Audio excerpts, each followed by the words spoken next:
the stock market is expected to have a slowdown. We're beginning to see that already. And actually that means that now could potentially be a good time to be investing. Hello there, my name is John Paul Venner. I'm a UK expat. I've lived in the UAE for 10 years and I'm here to discuss how to secure my family's future. John Paul, welcome to Your Money Matters, and this is the show that aims to put you in the driving seat of your finances. So, you want to learn about investing, yeah? Yes. Okay, before we get to that, before we start running, let's talk about walking. How sophisticated are you with your budget right now? So, on a daily basis and a monthly basis, have you adopted good practices in your financial life? I would say that I have adopted practices. I believe that some of the basics, I wouldn't say all of them, I know, and I'm doing my best to adhere to a structured plan as and when I can. If we're looking at that point in your life where that emergency fund is done, Yes. how much money are you going to have for investments? And then also, what have you started looking at? Initially, I was looking into bonds.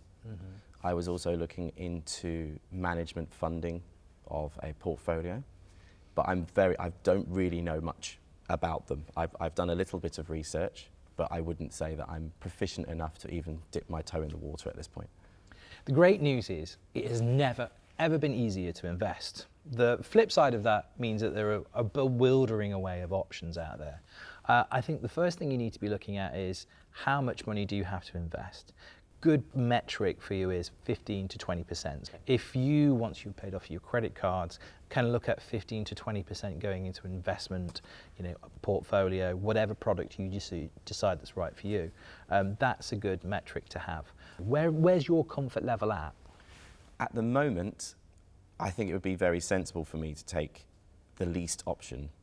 But at the same time, as you said, it's a very good time to look at investing and to start investing as soon as possible. So I would really be relying on what you would tell me to do with regards to this, because I genuinely wouldn't know looking at something whether it was low, medium or high risk. I would point you in financial education all the time. And the great thing is actually there are so many apps that will introduce you to investing. If you're going to be choosing one of those apps, look for one that provides you with a level of education, because there's often so many resources in the blog section of one of these apps that might be your gateway to investing, which will teach you about the different products that you want to invest in, because the more knowledge is definitely power when it comes to investing. The starting point is often one of these apps that might introduce you to something called ETFs. Have you heard of ETFs? I know, but I don't know what the acronym is. So if you can help me, that'd be great. An ETF is an exchange traded fund. Okay. And that is a bucket of stocks and shares, equities, bonds that you can put together using the app, or you can do it personally or with your bank, your advisor at your bank.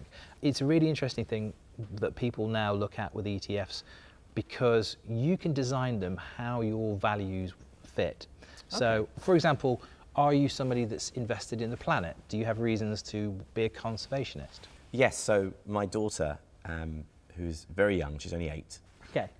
But she's very, very forthright in how she wishes to be seen and go about the world. Yeah. And if there's something even to do with something simple like recycling a particular bottle top, and if I've left it on the side, she'll be like, that's going in the recycling, isn't it, Daddy? And I'm like, yes, it is. So that's got me thinking along the line of whatever happens within the investments that I'm doing for the family. Yeah.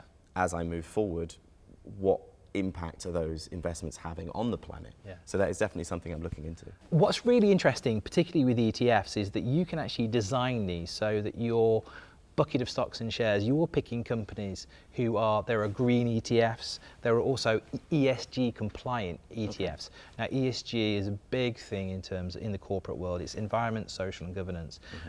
It's a lot of the policies that underpin things like COP27 or COP28, which is the big global environmental conference that will be hosted here in Dubai this year.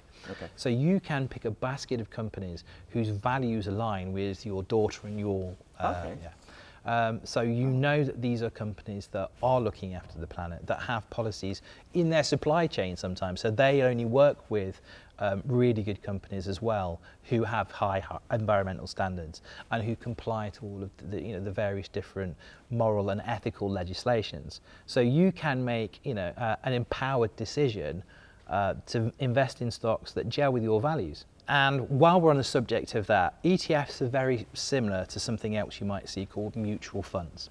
The difference with an ETF is that it is much cheaper to enter. So you can start investing $100, a month. Okay. It's a very small entry to market.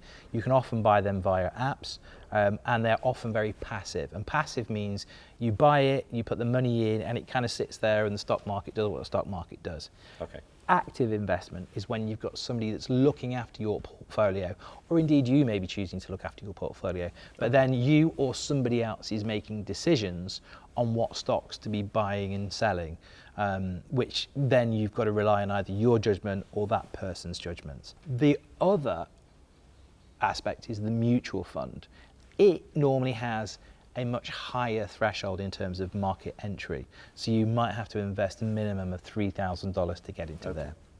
Your ETF is traded throughout the day on stock markets. So it is a bit more agile in terms of you being able to react to market value. So for example, if one of your stocks in that ETF is going completely gangbusters, it's on a rally all the way through the day, 12 o'clock lunchtime, it's at an all-time high, you can choose to sell at that point. Okay. Whereas your mutual fund is only traded once a day outside of market hours. Ah, okay. So if that stock was going gangbusters at 12 but then decreases, you will have missed that peak and trough. The other thing, you mentioned bonds. Yes. Why did you mention bonds? Where had you heard that from? Parents. Okay, right. Mainly. I know it's a ye-old tradition of getting into the stock market, and I know from my parents' teachings, it was something that was quite readily available to do. And then it was same sort of thing as what we have in the UK, which is an endowment policy, where you basically buy an amount and then you leave it for a fixed term, and then you remove it. And that was something that my parents always told me to look into. Well, for a longest time, and we look back at your parents' generation, they were hugely popular and lots of people actually used them very effectively. For this period that we've just been in our recent history, bonds have been somewhat unloved and out of favour because they're very much linked to interest rates. Okay. And if you think for the last few years, we've had 0.5, 1% interest rates. We've had very, very low interest rates. At some points, we've had 0% interest rates, or even we've been talking about negative. A treasury bond, which is a bond that's issued by a government, US treasury bonds, which are dollar linked, they're basically seen as risk-free investment. So the bond, based on what I requested really, which was which way to go and how you would advise me, at the moment the bonds is the least risk averse. Well, certainly a treasury bond is seen as a US treasury bond in particular is seen as risk-free. It's always good. I mean, this is a very surface conversation. So either do your own research, go to your bank and sit with your bank advisor, because often your banks will be able to do a basket of stocks and shares for you. Or indeed, you can search out a financial advisor. There are plenty of independent financial advisors. There are a whole set of rules that you should be looking at if you look at going to a financial advisor.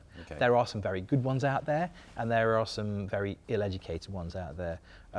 Really good to know how an independent financial advisor makes their money. You always want to have a varied portfolio, because often what tends to happen, and we're seeing it right now, we are looking at an economic downturn globally.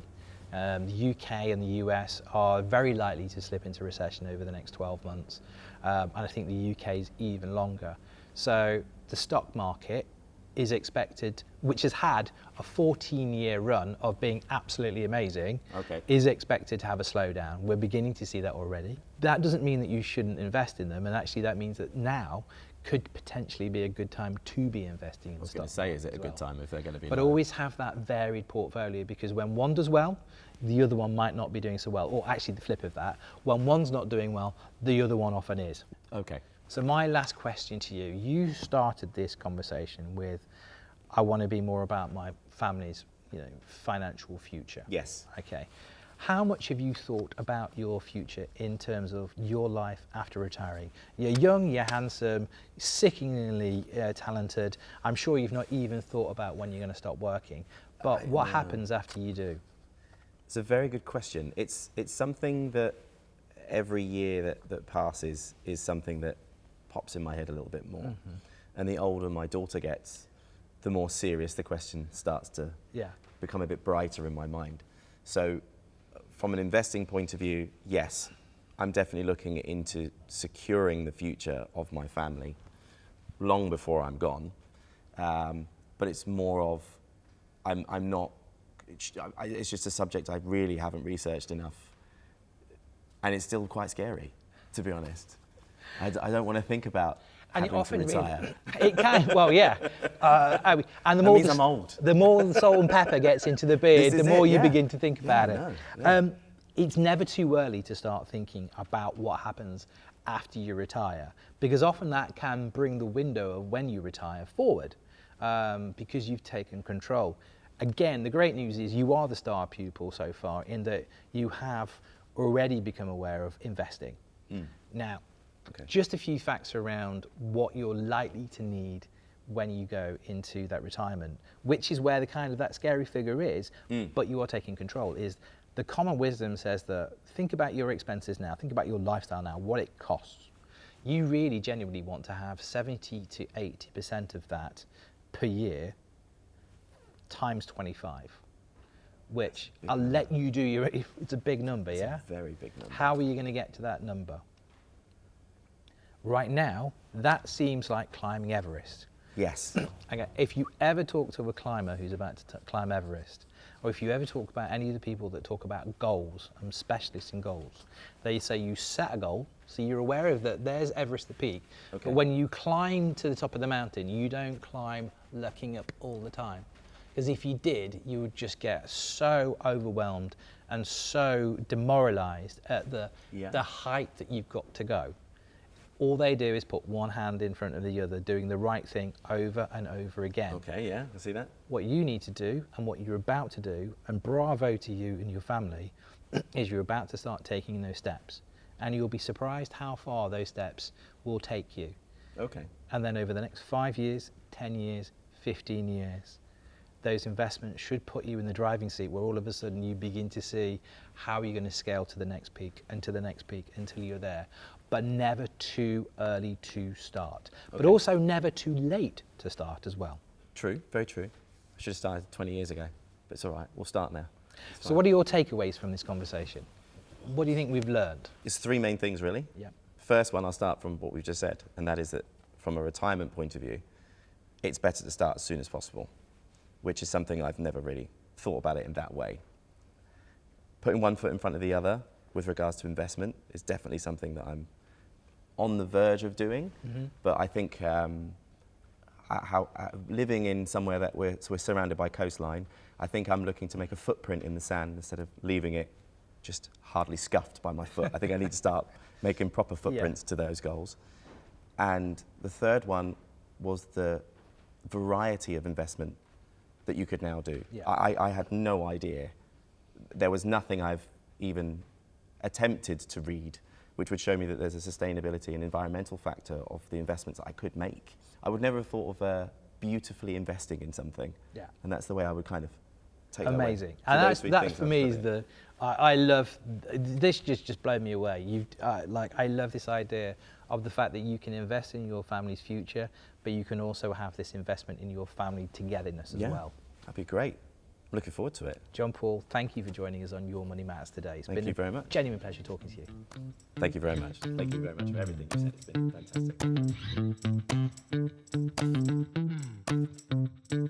fantastic.